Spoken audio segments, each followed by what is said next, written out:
nitina kakal sona nitin kahin khoman pakai nang in namuzi katson dan dấu se nitinin nay chinh dĩnh in na veng gì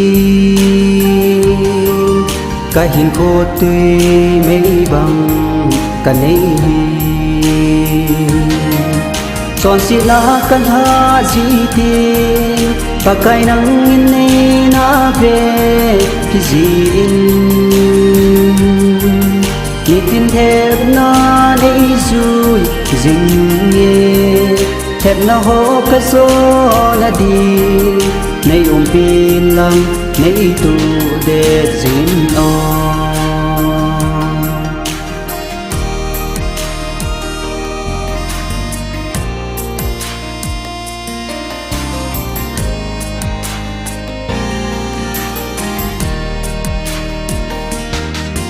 lấy hen cả hình khô hi ô alam đang ta nghe gì hẹn ban lâu in cả hình khô a kiếm gì ta nghe thì dòng lệ đi ngay lúc nào a lâu pi cả hình khôn kia sẽ rồi lệ ta nghe son si na kan ha ji te pakai nang in ne na ve ki ji in nitin thep na nei zui jing ne thep na ho ka so na di nei pin lang nei tu de jin o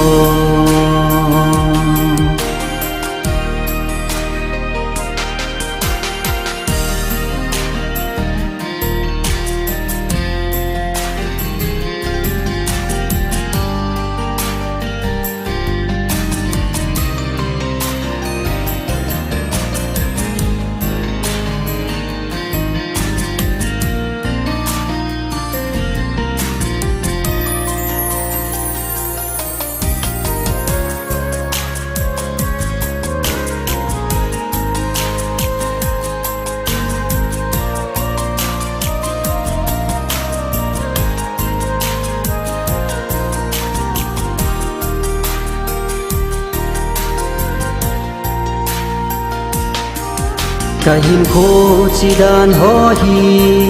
nhị min alam đăng si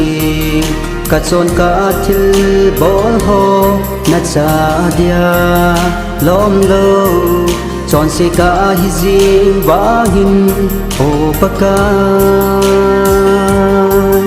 cả cha ngày lutin nei ko ji son si na kan ha ji ti pakai nang in nei na ve ki ji in nitin hep na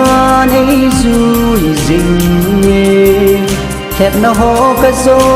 na di nei pin lang nei tu